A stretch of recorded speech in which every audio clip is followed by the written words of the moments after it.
So it's top 5 time again. This time it's lifestyle myths versus reality. And to go through the top 5 of those with me, I have the lovely Rebecca Want, who oversees Marbella Interiors. Designer-inspired furniture schemes without the designer prices. That's the one. Very good. You're getting really good at this. I'm getting amazingly good at that. So welcome along. Thank you for coming back for more punishment. We are going to talk about the top 5 lifestyle myths versus reality, and you'll see what I mean when we get into this. So, Rebecca, in reverse order, as we should. What's number 5? I've got number 5 here: integration effort. Yeah, by that I mean people come over here, don't they, and think, oh, I'm going to be really easy. I'm going to be Spanish. I'm going to learn the language. Especially on the Costa del Sol, because they think that's very international, I suppose. Yeah, but I think a lot of people come over here thinking that they're going to swap wherever they've come from for the real Spain, and realise that A, they don't need to, because so many people probably speak their own language, and B, it's just something a lot of people don't get around to doing. So I came over here. You're saying that actually you don't have to make as much effort to integrate as you might think? And that you don't need to, and that you don't find the time to. So I came over here thinking the first year or 2 would be just learning the language. 25 years later, no. Hasn't That's really the thing happened. I noticed when I moved here, because when I first moved to Spain as a child, we moved to the Canaries, where most people didn't speak English. Right. So you learnt the language straight away. Within 6 months, you were speaking the language, you went to the local school and things like that. And I came here and I met people who were telling me they'd been here for 20, 25 years and literally couldn't communicate, even doing their own jobs. Yeah. They couldn't do it in Spanish, which Yeah. I did find fascinating. It is quite interesting, because I think you do have hopes of doing more, having Spanish friends and stuff like that, and you end up kind of with your own, and it can become a little bit ghettoized in a way that, you know. I made more Spanish friends through putting my child into the Spanish school system. Well, that was a really great way. I'm going to come on to that. Number 4. Schooling realities. Well, you're the expert at this. Yeah. So was it what you expected?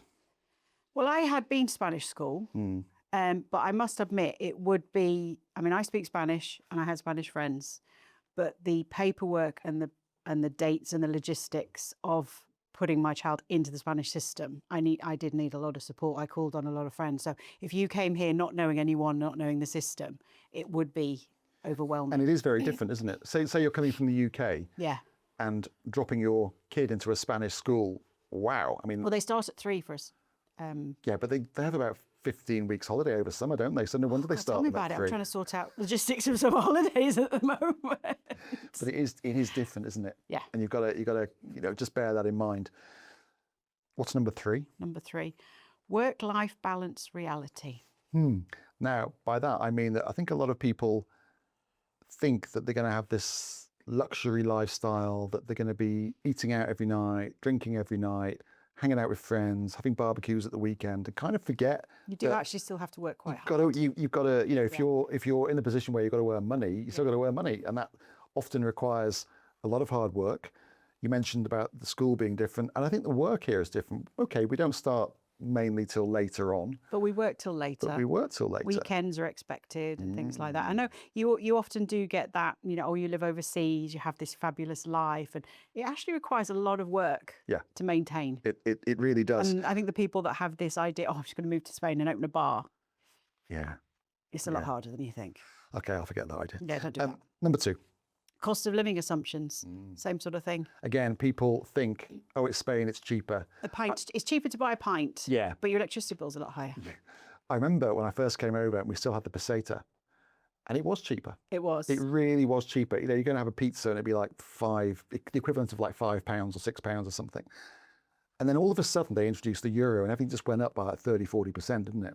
It did, yeah. And I always remember I was showing my age, but you could go out for dinner, it would cost 5,000 pesetas, where and you get a really 20 quid. Yeah, and it was like a really great meal. Yeah. Whereas now, no, forget it. No, it is a way you choose as well. I mean, you can still go to a very local coffee shop and have your breakfast, and your coffee's €1.50, and your toast and your sandwich is a couple of euros. Yeah.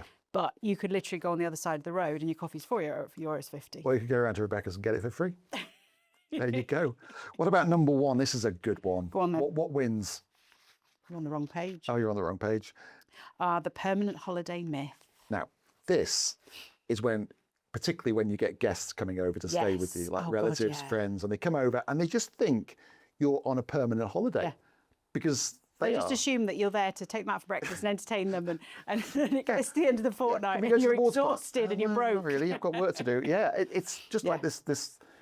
They You find do, yourself getting up really early in the morning to do emails and things like that, so Yeah. you can entertain them. so that you can go on holiday with your friends, kind of Yeah. thing, to the water park. It is a bit weird, and I do think people genuinely don't understand what it's like to live and work in a foreign country. They And you do think also you're just have on holiday. friends that appear that you've not spoken to for ages when they realise where you live.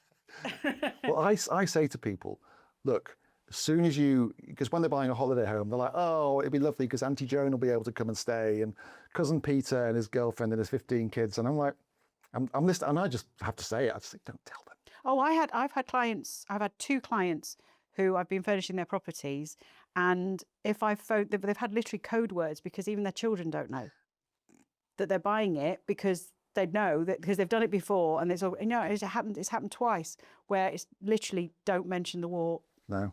I Nobody think knows. that's what hotels are for, surely, for friends and family. The knackers don't have a spare room. No, it's true. We don't. We just put anything in there that, Mine's an office. yeah, piano, anything, Yeah. easels. Right, that's good. So that's the top 5 lifestyle myths versus reality. Done. Thank you so much for being Made here. us sound really and- grumpy and unsociable, hasn't it? Well, we are. On to the next one.